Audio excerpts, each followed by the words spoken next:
하나님 말씀입니다. 호세아서 2장 8절 말씀입니다. 구약성경 1257페이지입니다. 호세아 2장 8절 말씀. 곡식과 새 포도주와 기름은 내가 그에게 준 것이요 그들이 바알을 위하여 쓴 은과 금도 내가 그에게 더하여 준 것이거늘 그가 알지 못하도다. 아멘.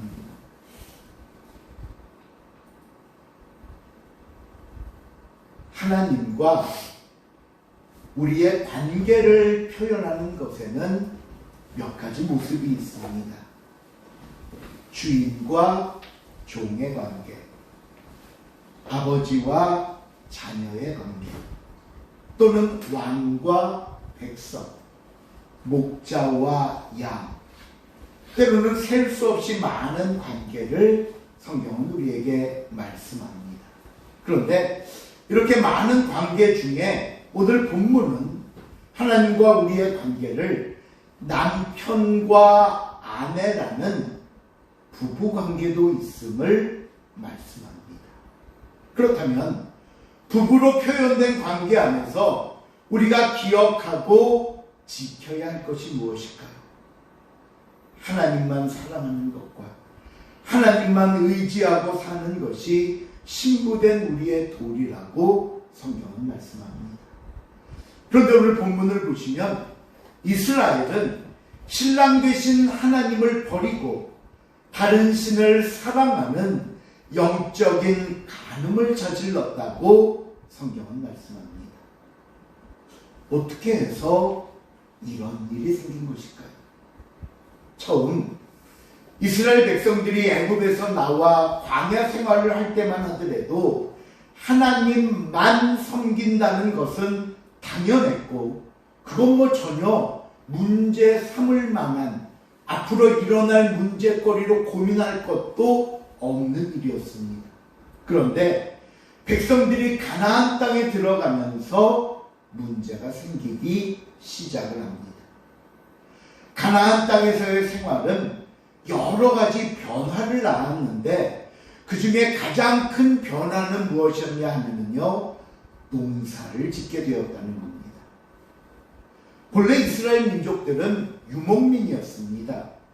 우리가 창세기 45장을 보시면 이제 요셉의 애굽의 총리로 있던 요셉이 가족들을 애굽으로 부르면서 혹시라도 이 바로 왕이 우리 가족들에게 당신들은 고향에서 무슨 일을 했습니까? 라고 직업이 뭐냐고 물으면 뭐라고 대답을 하라고 했냐 하면요, 창세기 45장 34절에 보니까 주의 종들은 어렸을 때부터 지금까지 무엇하는 자들이온데 목축하는 자들이온데 우리와 우리 선조가 다 그러하나이다 라고 대답을 하라고 했습니다.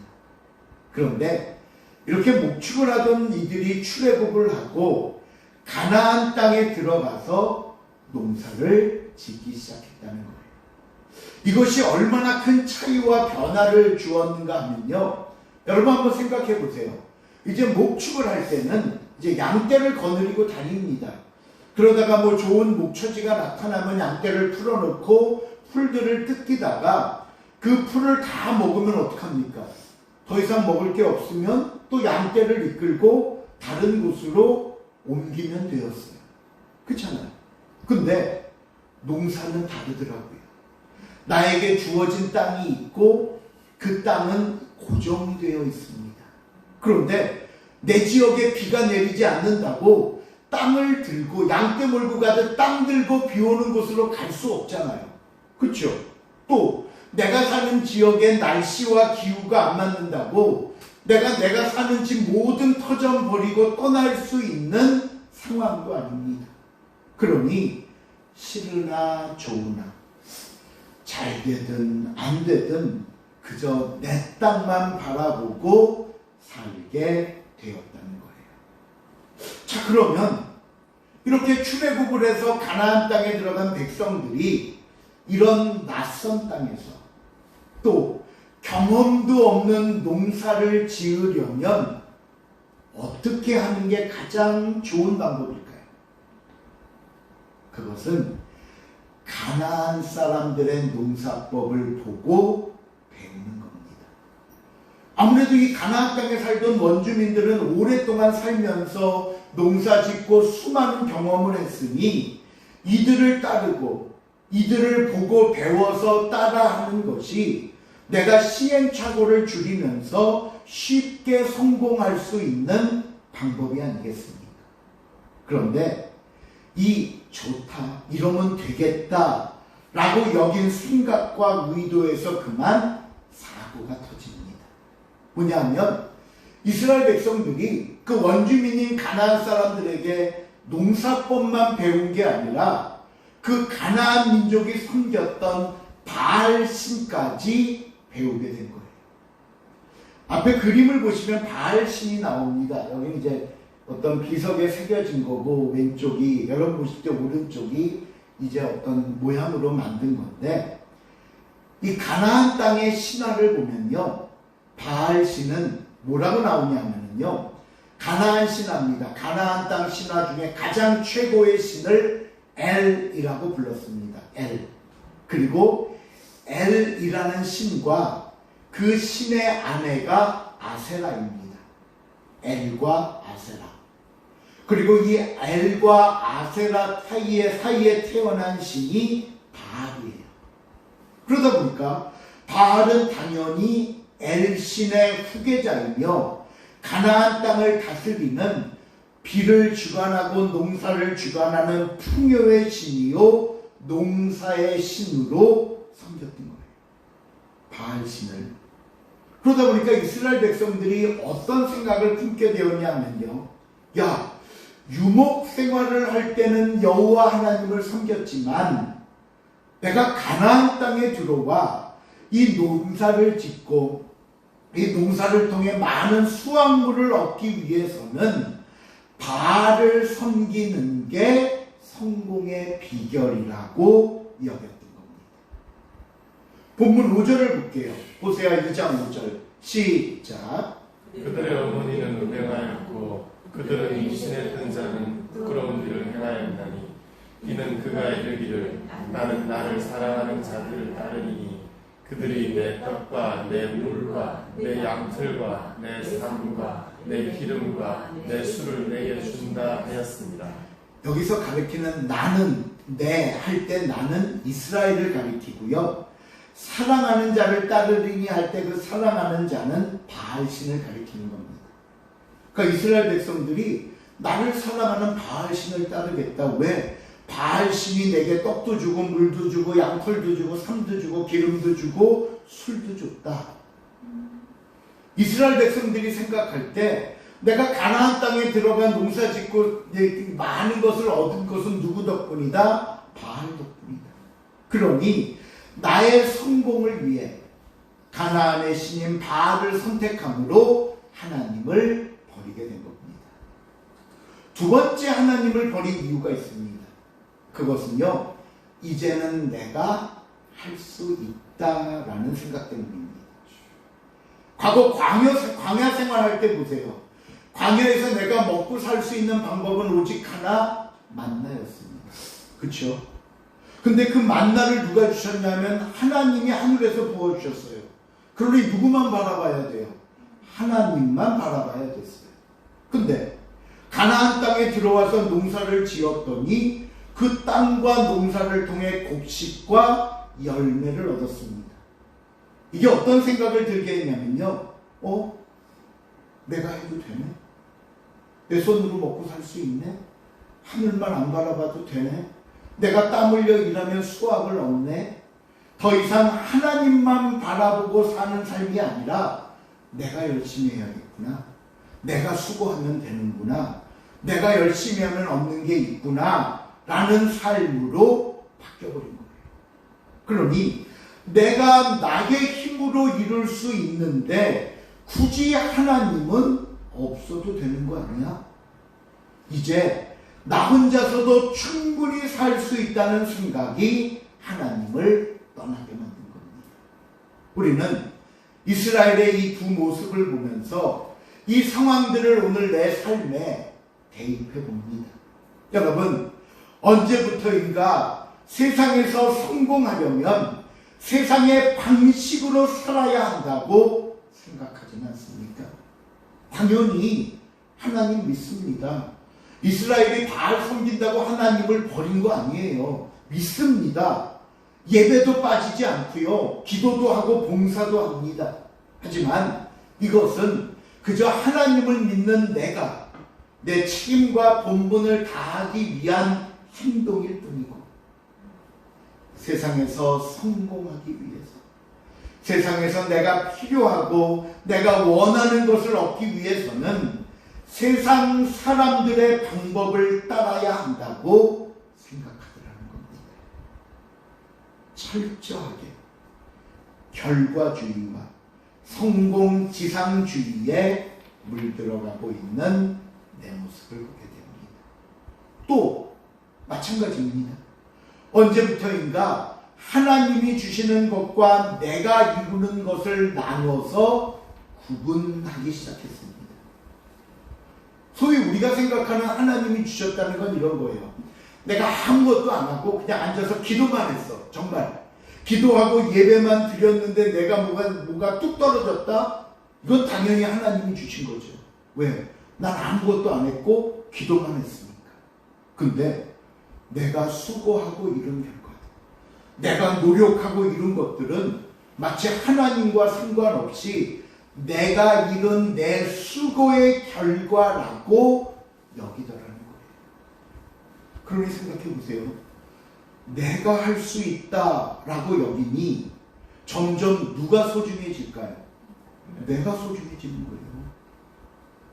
그러니 하나님에게서는 멀어지면서 모든 삶이 나를 위한 삶, 내가 중심이 되는 삶, 내가 우선인 삶으로 변해가더라는 겁니다.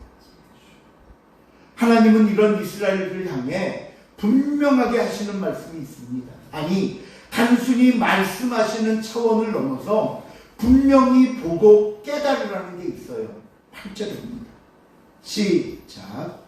곡식과 새 포도주와 기름은 내가 그에게 준 것이요 그들이 바알을 위하여 쓴 은과 금도 내가 그에게 더하여 준 것이거늘 그가 알지 못하도다.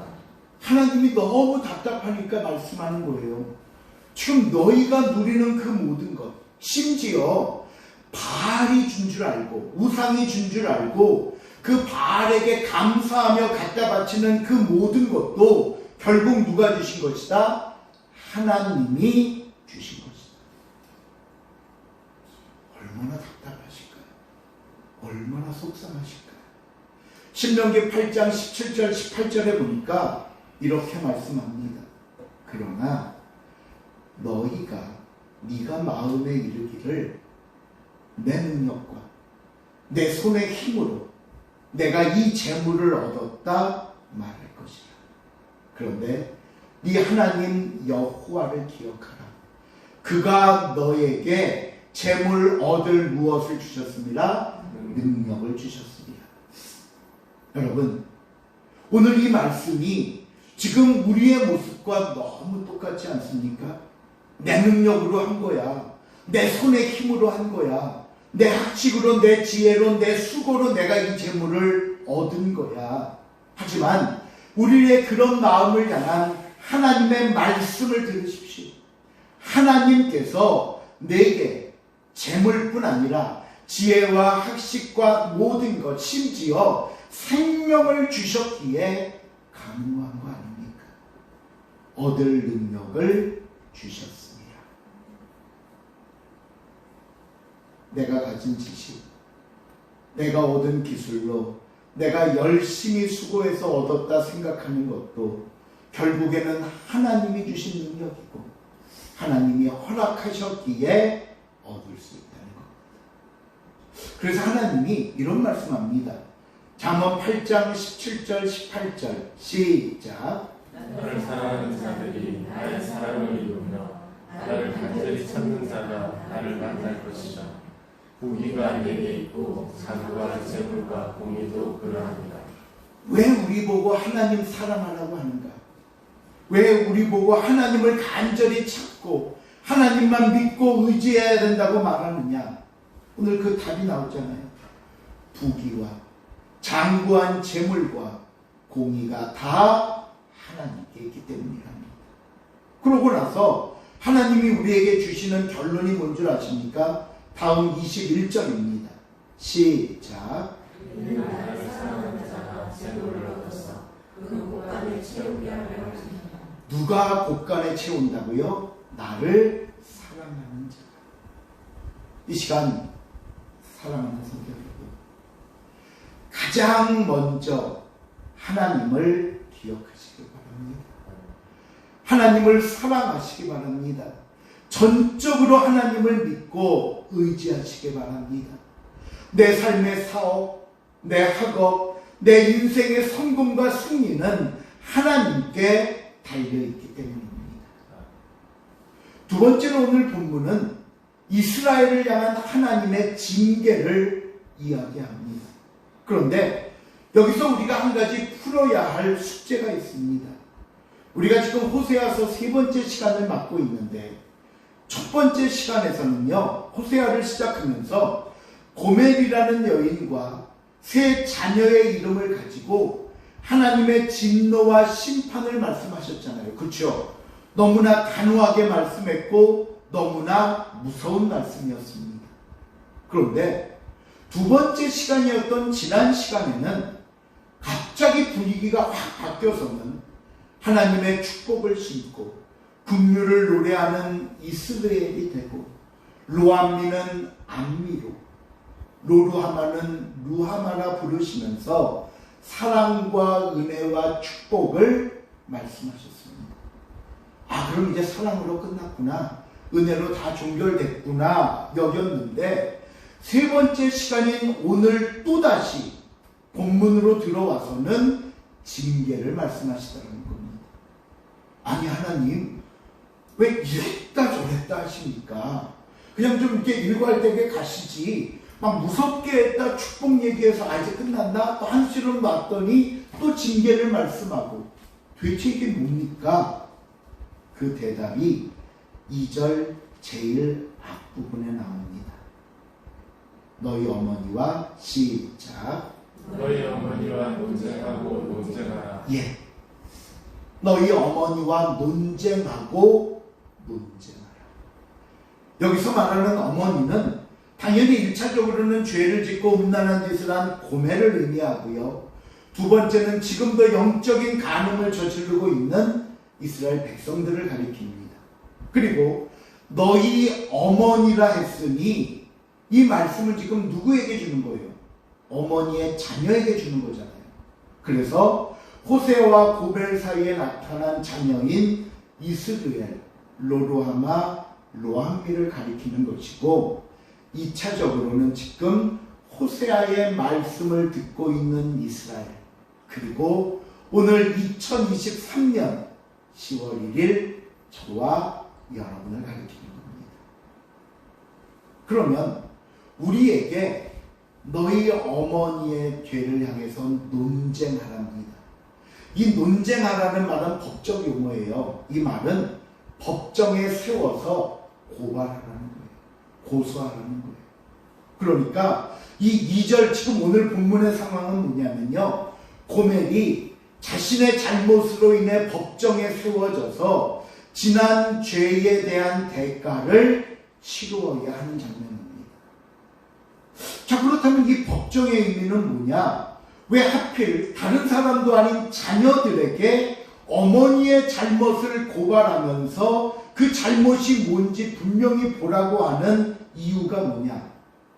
그 이유는요, 어머니의 죄가, 더 넓게 보면 조상들의 죄가 되겠고 우리 과거의 죄가 되겠지요. 죄와 그 결과를 똑똑히 보고 다시는 죄를 반복하지 말라는 의미입니다. 그러니까 이 본문의 말씀은요, 뭔가 들춰내서 정죄하고 무너뜨리려는 고발이 아니라 고발함으로 그 죄가 뭔지 분명하게 보고 그 결과가 뭔지를 철저하게 깨닫고 나서 다시는 그와 같은 길을, 다시는 그와 같은 죄를 반복하지 말라는 거예요. 누구에게? 자손들에게, 후손들에게. 과거의 죄를 오늘 우리에게 반복하지 말라고 말씀하고 있다는 겁니다. 그래서 잠언 26장 11절에 보면요, 반복하는 죄에 대해서 이렇게 빗대서 말씀합니다. 시작. 내가 그 더한 것을 도로 놓는 것 같이 미련한 자는 그 미련한 것을 그렇게 하느냐. 한번 잘못하고 크게 혼났으면 다시는 똑같은 잘못을 말아야죠. 그런데 혼나고도, 혼날 때는 다시는 안 그러겠다고 다짐하고 결심하고 나서 언제 또 그랬냐는 듯이 똑같은 잘못과 실수를 반복합니다. 발등에 급한 불이 떨어질 때는 막 기도하고 울며불며 난리 쳤다가 급한 불을 끄고 나니까 다시 옛 습관, 옛 행동이 되살아나면서 똑같은 실수, 똑같은 잘못을 반복합니다. 마치 조금 전 잠언의 말씀처럼 이것은 그 어리석은 짓을 계속하는 미련한 사람이라는 겁니다. 그러게 오늘 하나님은 이스라엘에게 본문을 통해 분명히 말씀합니다. 첫째, 내가 너와 다시 언약을 맺는 방법은 너희 죄가 무엇인지 분명하게 보고 깨닫는 것이다.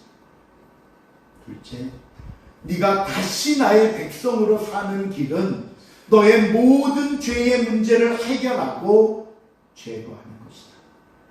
그러기 위해선 과거의 죄를 잊어버려서는 안 됩니다. 그냥 무시해도 안 됩니다. 하나님이 웃으시고 용서를 말하고 긍휼을 하니까 이제 그냥 덮어주시는구나, 없던 걸로 됐구나, 안심하지 말라는 거예요. 다시는 같은 죄를 반복하지 않으려는 철저한 회개와 철저한 삶의 변화만이 하나님의 축복을 받는 비결이라고 성경은 말씀하고 있습니다.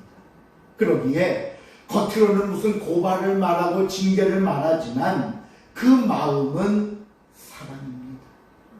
어떻게 해서든지 사랑하는 자녀가 죄에서 벗어나 다시 하나님 앞으로 돌아오게 하려는 마음이 담겨있는 겁니다.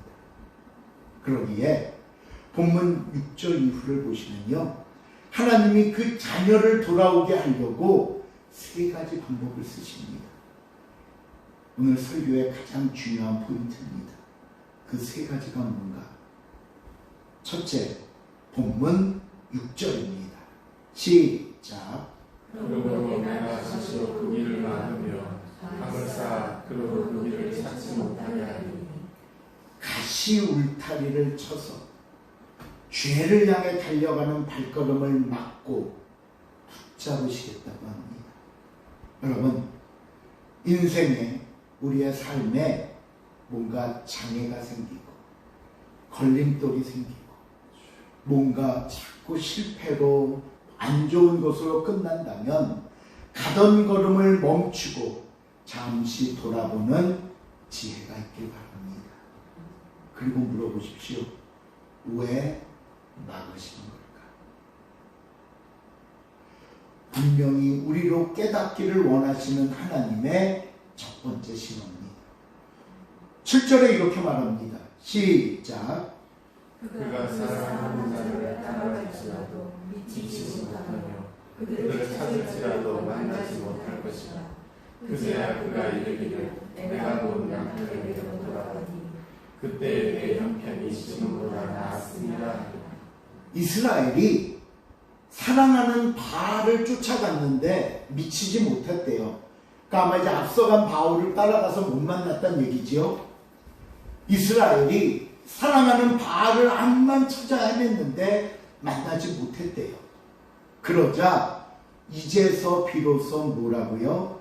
내가 본 남편에게로 돌아가리라. 하나님께로 돌아가리라. 바로 이걸 위해서입니다. 가로막은 걸림돌이 결국은 나를 살리고 가로막은 걸림돌이 결국은 하나님께로 돌아가는 전환점이 되는 거예요. 바알에 빠져 있을 땐 그게 전부인 줄 알았잖아요. 바알이 내게 다 줄 줄 알았잖아요. 아니, 준다고 믿었잖아요. 거기에 성공을 받고 거기서 희망을 받다고 했잖아요. 근데 막고 나니까, 막히고 나니까, 실패하고 나니까 7절에 보면 뭐라고 나오냐면요. 한번 앞으로 돌려주실래요? 7절 제일 마지막에 남편으로 돌아가리니 그때 내 형편이 지금보다 나았습니다. 바알에 속된 표현으로 미쳐 있을 땐 몰랐는데 다 떨어지고 나니까 결국 누구뿐이더라? 하나님뿐이었구나 깨닫고 돌아가게 되더라는 거예요. 그래서 내 손에 쥐었던 걸 내려놓게 하시는 겁니다. 그래야 보던 것에서 눈이 돌아서 보던 것에서 고개를 돌려 하나님. 두 번째, 하나님이 우리를 막으시는 방법. 가졌던 것을 잃어버리게 하심으로 하나님을 보게 하십니다. 9절입니다. 시작. 그러므로 내가 내 곡식을 그것이 익을 계절에 도로 찾으며 내가 내 새 포도주를 그것이 갓 시기에 도로 찾으며 또 그들의 벌거벗은 몸을 가릴 내 양털과 내 삶을 빼앗으리라. 하나님은 우리에게 많은 걸 주셨습니다. 곡식도 주시고 포도도 주시고 양털도 주시고 삶도 주셨습니다. 그런데 그것이 어떻게 됐나 보세요. 곡식이 익을 계절에 도로 찾으시겠대요. 여러분, 만약에 곡식이 그대로 익어버렸다면, 새 포도주의 맛이 맛있게 그냥 들었다면 다 내 자랑할 겁니다. 내가 수고해서 이렇게 된 거야. 내가 익은 것 봐. 와, 풍년이네. 포도주 봐. 최상급 아니야? 그런데 하나님이 뭐라고요? 그 곡식이 익기 전에 하나님이 찾아가셨어요. 뺏어가셨어요. 포도가 맛이 들어갈 때 하나님이 걷어가 버리셨습니다. 내 수치와 내 연약함을 가릴 것들을 내가 모아뒀더니 이거면 충분해. 이거면 나를 나타낼 수 있어. 그랬더니 하나님이 모두 뺏어가셨습니다. 왜 뺏어가신다고요? 하나님께 돌아오라고. 하나님을 기억하라고. 여러분, 때로는 우리의 잘못과 우리의 죄악으로 인해 도로 취하시고 이를 통해 깨닫게 하신다면 그것도 하나님의 은혜요 축복이라는 사실을 잊지 마시기 바랍니다. 세 번째, 우리를 죄에서 벗어나게 하는 것은 우리를 부끄럽게 하심으로 죄를 고치십니다. 10절입니다. 시작. 이제 내가 그 수치를 사랑하는 자의 눈앞에 드러내니 그들의 손에서 문제를 잡을 없으니. 우리의 수치를, 그 죄 짓고 있는 모습, 잘못하고 있는 모습을 사랑하는 자의 눈앞에서 드러내리라. 우리가요, 뭐 어릴 때도 그렇고 때로는 이렇게 죄를 짓게 되는 경우를 보면요, 우리는 내가 짓는 죄가 감춰 있으면 그칠 줄 모릅니다. 그렇잖아요. 나 혼자만 알고 짓는 죄는 그칠 줄 몰라요. 또 남들이 나의 죄를 아직도 모른다고 여기기에 중단 없이 계속합니다. 그래서 이게 죄의 특성이에요. 그래서 숨어서 하고 어두운 데서 하는 거 아닙니까? 그래서 하나님은 그 숨고 어두운 데서 하는 죄를 드러내시겠다는 거예요. 많은 사람이 알게 하시겠다는 거예요. 그래서 창피함을 주고서라도 그만두는 것이 은혜요 축복이기 때문입니다. 이 시간 사랑하는 성도 여러분, 저는 이 말씀을 통해 두 가지 질문을 여러분께 드리고 싶습니다. 첫째, 징계를 통해 우리에게 원하시는 게 있다면 뭘까요? 왜 징계하실까요? 하나님께로 돌아오는 겁니다. 그러면 두 번째, 왜 하나님께로 돌아오라고 할까요? 저와 여러분을 너무나 사랑하시기 때문입니다. 말씀을 맺습니다. 교회 안에서는 하나님, 교회 밖에서는 바알 아닙니다. 어느 곳에든지 무엇을 하든지 오직 하나님뿐입니다. 이것을 믿고 고백하는 저와 여러분이 될 수 있기를 바랍니다. 아멘. 두 번째, 하나님은 저와 여러분을 너무나 사랑하십니다. 그러기에 때로는 사랑하는 우리이기 때문에 온갖 방법을 통해서 우리가 다시 하나님을 바라보기를, 다시 하나님께 돌아오기를, 다시 하나님만 의지하기를 소원하고 계십니다. 그러기에 행여나 우리가 곁길로 가고 있다면, 뭔가 실수하고 실패하고 잘못된 길로 가고 있다면 오늘도 내 삶에 주시는 하나님의 그 사인에 민감하십시오. 왜 이런 사인을 내게 주시는지 그 진정한 의미를 깨달으십시오. 그래서 내 삶의 전부를 하나님께서 주셨음을 고백하면서, 그러기에 하나님이 없으면 그 어느 것도, 아니 작은 것 하나도 이룰 수 없음을 우리가 기억하고 오직 하나님만 섬기며 사랑하는 저와 여러분이 될 수 있기를 주님의 이름으로 축원을 드립니다. 기도하시겠습니다. 하나님 감사합니다. 오늘도 우리의 삶 가운데 하나님의 살아계심과 우리를 이끄심과 인도하심을 우리가 다시 한번 깨달으며 그 은혜와 그 사랑에 감사를 드립니다. 하나님이 주셨음을 알게 하시고 고백해 하시며 믿음으로 의지하며 동행하는 복된 삶이 되게 하여 주시옵소서. 감사드리며 예수님의 이름으로 기도합니다.